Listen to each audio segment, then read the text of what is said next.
The smell of formaldehyde is the smell of my life.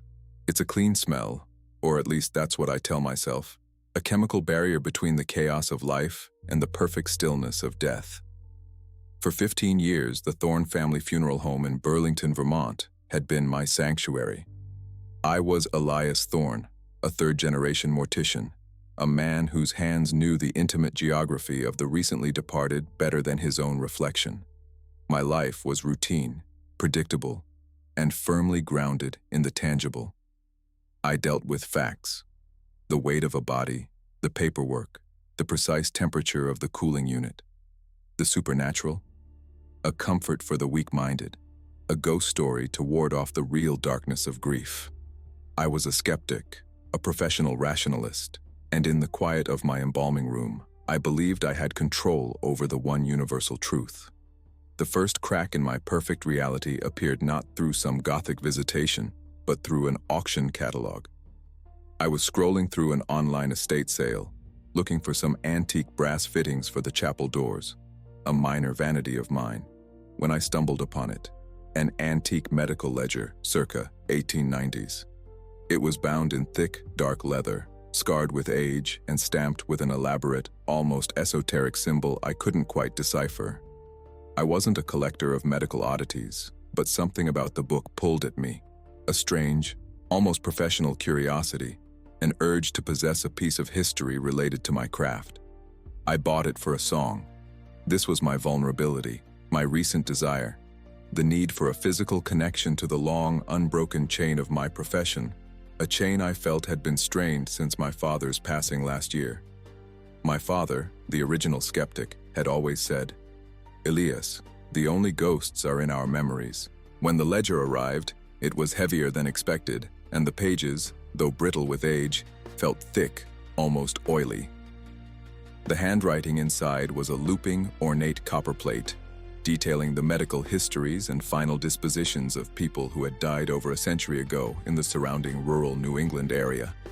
It was fascinating, a genuine look into the macabre beginnings of modern mortuary science. I placed it on the oak desk in my study, a beautiful, harmless relic. The subtle incursion began that same night. I was finishing up paperwork around 11:30 p.m., the funeral home utterly silent save for the low hum of the refrigeration unit in the basement. My life was common and routine, a late-night work session, a cup of lukewarm coffee, the final check of the locks. Then, I heard it. A sound, so faint I instantly rationalized it as the house settling. It was a rhythmic, almost imperceptible tap-tap-tap, originating from the study, a room with wall-to-wall carpeting and no discernible source of such a noise. I shook my head, my initial asceticism kicking in. Wind, draft, just tired, Elias. I went to the study. Everything was precisely as I had left it. The antique ledger sat innocently on the desk. I checked the window, secure, the door, locked.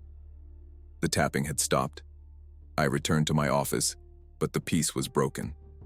Now, a low, persistent whisper seemed to cling to the periphery of my hearing. It wasn't loud enough to form words, only an airy, sibilant texture, like dry leaves scuttling across stone. I attributed it to caffeine-induced auditory fatigue. The next day, the ledger was open on the desk, though I distinctly remembered closing it the night before. This time, I felt a prickle of unease, but the rational mind is a stubborn fortress. I blamed an open window, or perhaps my own absent-mindedness. Yet, as I worked on Mr. Henderson, a dear old man who had passed peacefully in his sleep, the whispers returned, closer this time, seeming to emanate from the cold, tiled preparation room itself. I was alone, applying cosmetics, when I saw it. A shadow, not quite a figure, but a density in the corner of my eye, a fleeting movement in the periphery of the room's harsh fluorescent lighting. I spun around, heart thudding a frantic rhythm against my ribs. Nothing. Just the surgical steel, the white tiles, and the quiet stillness of Mr. Henderson. The scent of formaldehyde felt less like a barrier and more like a suffocating shroud. This was no ordinary stress. This element of dread was subtle, manageable, but undeniably present. threatening the integrity of my controlled reality. I began to fear that I had brought something into my sanctuary, something that carried a history I was not meant to know. I still believed I had control over my own reality, but the silence, once comforting, had turned ominous. Act 1. A subtle incursion. Approximate. 25% complete. The inexplicable occurrences escalated with a chilling, calculated precision. The whispers began to sound like fragmented, mournful sighs, and always, they seemed to be directed at the old ledger. I tried moving it, locked it in a drawer, moved it to the attic, even considered throwing it in the river. But every morning the book would be back, sometimes resting innocently on my desk, sometimes jarringly placed on the chest of a deceased body, waiting for preparation, always open to a random page. The page always contained a handwritten entry of some long-dead person who, I now realized with a sinking dread, had died locally and been processed by one of the early mortuary services mentioned in the text. I began my desperate investigation. This was the core of my fear now. The book was a beacon, a key, and it was forcing my hand. I spent my nights obsessively researching the strange symbol on the cover. It wasn't Masonic or a known medical emblem. It was an archaic, almost forgotten sigil, appearing in old texts related to rural New England folk magic and, more terrifyingly, to a local pre-colonial cult known as the Vigil of the Seven Gates. I cross-referenced the names in the ledger with digitized municipal archives. My breath caught in my throat with every click. Nearly every person listed in the ledger, the ones whose names the whispers seemed to echo, had died of unexplained or sudden causes. But the real connection was darker. They had all been interred with peculiar, non-religious objects. A rusted key, a doll with no eyes, a small hollow wooden box. The dark revelation hit me like a physical blow. I wasn't just dealing with a haunting. I was dealing with a malignant process, a mechanism. The ledger was the key document. It contained the rules of the horror. The final disposition notes next to 7 specific names, 7 victims over the course of 50 years, were unnerving. They didn't detail standard burial items. They described something found within the body. The old mortician had carefully recorded 7 disturbing items, listed not by their physical description, but by a horrific, cryptic classification. The echo of the unfinished word, the weight of the untaken step, the vision of the unwitnessed deed. I realized then, the 7 disturbing things a mortician found were not physical objects. They were spiritual, psychological anchors, remnants of a human soul bound by some unknown ritual. The whispers intensified, now coalescing into a mournful, collective voice that seemed to press against my skull. They weren't speaking to me. They were speaking through the bodies of the deceased in my care. The entities, or whatever they were using the corpses as amplifiers, as temporary vessels for their trapped terror. I was the current mortician, the keeper of the gates, and the ledger had marked me. I tried to tell my assistant, Marcus, the practical 30-year-old man who managed the logistics of the funeral home. He was my skeptic. Elias, you look terrible. You haven't slept in a week. Are you talking about the old book again? It's just old parchment, man. The sounds are the pipes. You're stressed about your dad. Go see a doctor. His refusal to believe was a fresh layer of isolation. My ally was powerless and in denial. The moment of pure terror arrived with the arrival of the body of Mr. Harrison, a local history teacher who had been found dead at his desk, seemingly of a heart attack. As I wheeled him into the preparation room, the whispers didn't just speak. They screamed a cacophony of choked, desperate pleas. I opened the ledger to a random page, and there, scrawled in a frantic hand that wasn't the original copperplate, was a single, horrifying entry. Harrison, T. 2025. The sixth anchor. The grasp of the undeserved forgiveness. Mr. Harrison was one of them. The horror wasn't something that would leave. It was an infestation that used my profession, my home, and my very purpose against me. I understood that there was no easy escape. I was surrounded by the evidence of my powerlessness, and the magnitude of the danger was not just to my life, but to my soul. The ledger, in my possession, had made me the next keeper, the next victim, and the next possible anchor. Act 2. The Dark Revelation. Approximate. 60% complete. The entity. I had started calling it the vigil in my increasingly fragmented mind, no longer restricted itself to subtle sounds. The horror became explicit and aggressive. It began with the cold, a sudden, paralyzing drop in temperature that had nothing to do with the refrigeration units. It followed me everywhere, a bone-deep chill that was not merely cold, but the absence of warmth, the negation of life. I was prepping Mrs. Rodriguez, a sweet woman known for her gardens. As I worked, the lights flickered violently, and a sharp, sulfurous smell like old gunpowder filled the room. The whispers became a focused, guttural hiss. "Release it, keeper. Release the anchor." The surgical instruments on the tray began to vibrate, a low, unsettling hum, and then, with a sharp, sickening clatter, they flung themselves across the room, embedding in the drywall just inches from my head. The entity was attacking me openly. I ran. I fled upstairs, locking myself in my study. But the study was no sanctuary. The antique ledger pulsed with a faint internal phosphorescence. I could hear the movement in the hallways, heavy, dragging footfalls that echoed the sound of a shroud being pulled across rough concrete. It was an oral assault, an invisible weight pressing down on the house. I tried calling my old college friend David, a history professor who was a resolute ascetic. I spoke in frantic, fragmented sentences about the ledger, the anchors, and the vigil. "Elias, you're not making sense. You need to put down the book. Call the police. You sound like you're having a complete break."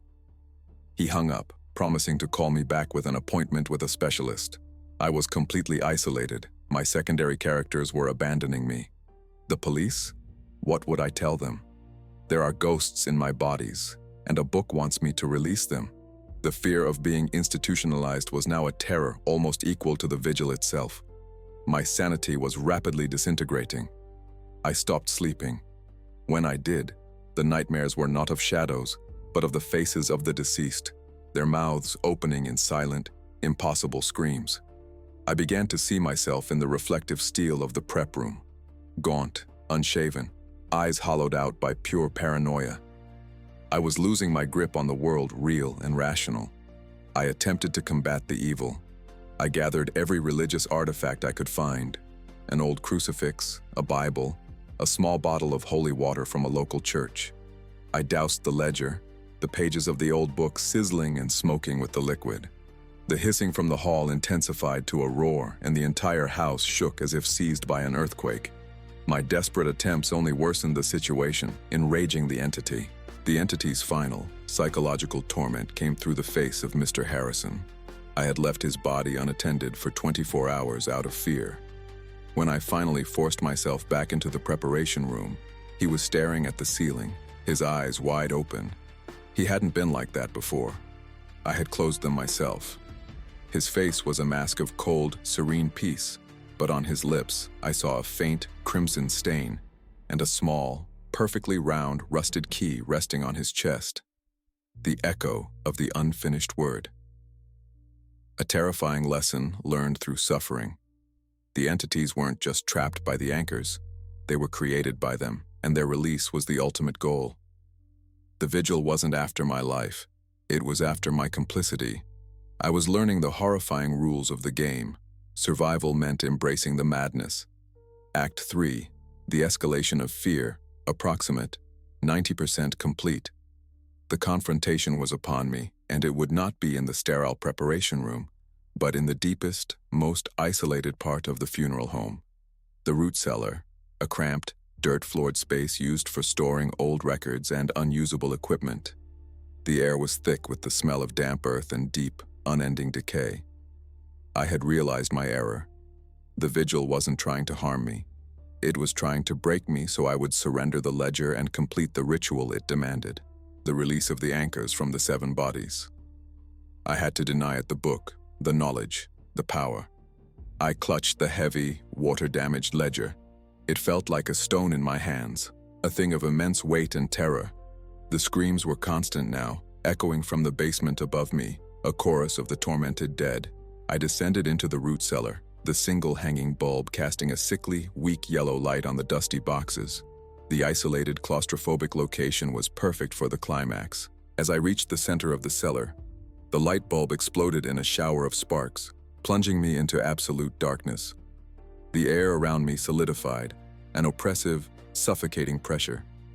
I heard a sound like grinding teeth, impossibly close, and a single towering shadow, a coalescence of all the surrounding darkness, formed before me. It had no definite shape, only an overwhelming sense of ancient, famished malice. "Keeper, give us the key. Release our names." The voice was not a whisper, but a resonating tremor that shook my very bones. I knew what I had to do, based on my frantic research into the archaic sigil on the cover. The entity needed the ledger intact to complete the cycle. I didn't try to fight the shadow. I fought the ledger. With a desperate primal scream, I slammed the book down on a jagged, protruding rock, tearing the brittle pages and shattering the spine. I kept slamming it, over and over, until the dark leather was nothing but mangled pulp and scattered, illegible fragments of paper. This was the desperate final struggle, a fight for survival of the mind. The shadow did not scream or attack. It simply dissipated with an agonized, long-drawn-out sigh of utter defeat, a sound so profoundly sad that it was terrifying. The pressure instantly vanished. The silence that followed was absolute, heavier than any noise. I survived. I walked out of the cellar, covered in dirt and blood from the lacerations on my hands, into the false dawn of the next morning. But the survival was not complete. I had broken the cycle, but I had not destroyed the knowledge. The fear had won a permanent residence in my mind. Now, 6 months later, I still own the Thorne family funeral home. I still see the flash of a shadow in the corner of my eye, and the silence is never truly silent. I look at every body I prepare, searching for the telltale sign, the unsettling piece, the unexpected object. I have reconciled with the terrible truth that the evil exists, that it can be tethered by forgotten rituals, and that I was the one who was foolish enough to become its accidental priest. The police who investigated the vandalism in my preparation room never found anything conclusive. Marcus still thinks I had a breakdown, and I just smile a thin, tired smile. I live in a new, fragile equilibrium. The vigil is dormant, but its memory is a perpetual scar. I am the witness marked, forever separated from the blissful ignorance of humanity. I know what lies just beyond the veil of reality, and that knowledge is my penance.